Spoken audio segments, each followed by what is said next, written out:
அனைவருக்கும் வணக்கம். மாதா பிதா குரு தெய்வம் அப்படின்னு சொல்கிறோம்.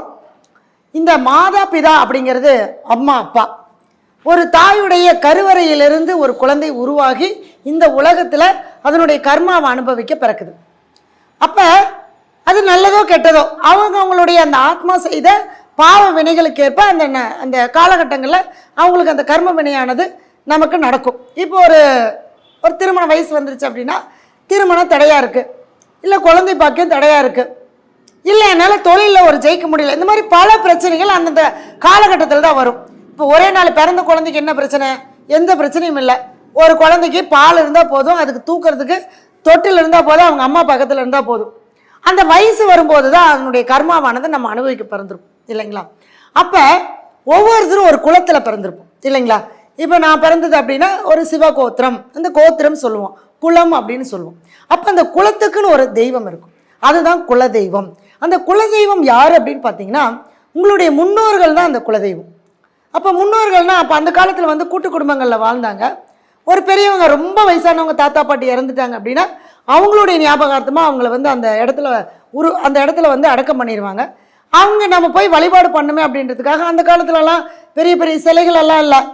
கடவுள் நம்பிக்கை இருக்குது, பட் ஆனால் அந்த சிலைகள்லாம் இல்லை. இந்த ஒரு இடத்துக்கு போய் கோயில் வழிபாடுகள் அப்படிங்கிறது அவங்க பண்ண மாட்டாங்க. உழைப்பாங்க, சாப்பிடுவாங்க, அவங்க நேர்மையாக வாழ்ந்துட்டு இருந்தாங்க. அவங்களுடைய கான்செப்டே அதுதான். அப்போ அந்த முன்னோர்கள் இறந்தவங்களை அடையாளம் தெரிஞ்சுக்கிறதுக்காக ஒரு கல் ஒன்று நெட்டி வச்சுருப்பாங்க. அந்த கல்லை இவங்களுடைய தலைமுறை வரைக்கும் கும்பிட்டே வருவாங்க. ஒரு 50 வருஷம் அடுத்த ஜென்ரேஷன் வந்துடும், பையன் வந்துடுவாப்புல, அடுத்து பேரை வந்துடுவான். அப்போ அந்த பேரை வரும்போது அதுதான் குலதெய்வம். அப்போ நீங்கள் உண்மையாலுமே நீங்கள் பார்த்தீங்கன்னா உங்களுடைய குலதெய்வம் அப்படின்னு எடுத்துக்கிட்டிங்கன்னா ஆரம்ப காலத்தில் ஒரு கல் மாதிரி தான் இருந்திருக்கும். நீங்கள் தான் அதுக்கு ஒரு சிலை வடிவத்தில் உருவாக்கி வச்சுருப்பீங்க. அது கருப்பசாமியாக இருந்தாலும் சரி, முனிப்பனாக இருந்தாலும் சரி, அங்காள பரமேஸ்வரியாக இருந்தாலும் சரி, எந்த தெய்வமாக இருந்தாலும் குலதெய்வம் என்பது முதலில் ஒரு சிறு கல்லாகத்தான் இருக்கும். அப்படி தான் இருந்திருக்கு. நம்ம நிறைய உங்களுடைய லைஃப்பில் நீங்கள் உங்கள் தாத்தா பாட்டியோ அல்லது உங்கள் அம்மா அப்பாவையோ கேட்டிங்கன்னா சொல்லுவாங்க, ஆமாம் இப்போ தான் அந்த கோயில் கட்டி கும்பாபிஷேகம் பண்ணோம் சொல்கிறோம் இல்லையா? எங்கள் கோயிலை இப்போ தான் கட்டணும், நாங்கள் செலவச்சோம்.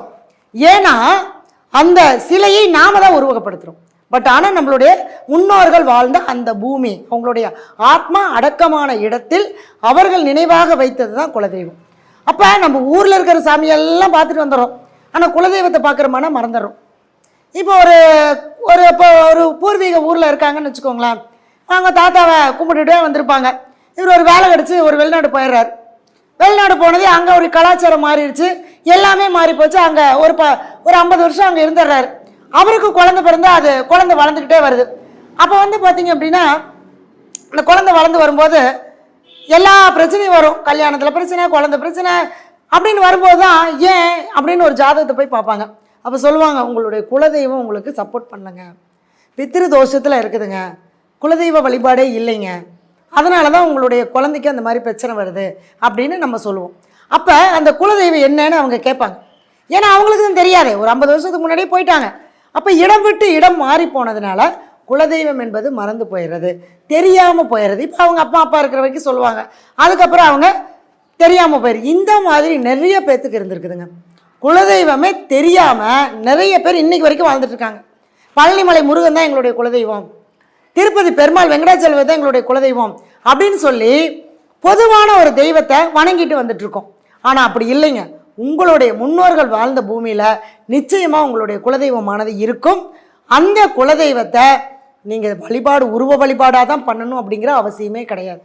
எங்கள் சாமியை தெரியல, நான் எப்படி கும்பிட்டோம் தெரியாட்டி போட்டு. இப்போ அம்மா இருந்தாங்க, அம்மாவை நம்ம பார்த்துருக்கோம். அம்மா காலமானதுக்கப்புறம் அம்மாவை நினைவாக நம்ம அவங்கள சாமி கும்பிட்றோம் இல்லையா?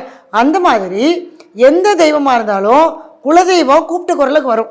இப்போ உங்கள் அம்மா இருக்காங்க, உங்களுக்கு பசிக்குதுன்னா அவங்களுக்கு தெரியும். அந்த மாதிரி ஏன்னா அந்த தாய்க்கு தான் தன்னுடைய குழந்தையை பற்றி அவ்வளோ அக்கறை இருக்கும். அந்த மாதிரி தான் நம்மளுடைய குலதெய்வத்துக்கு தான்.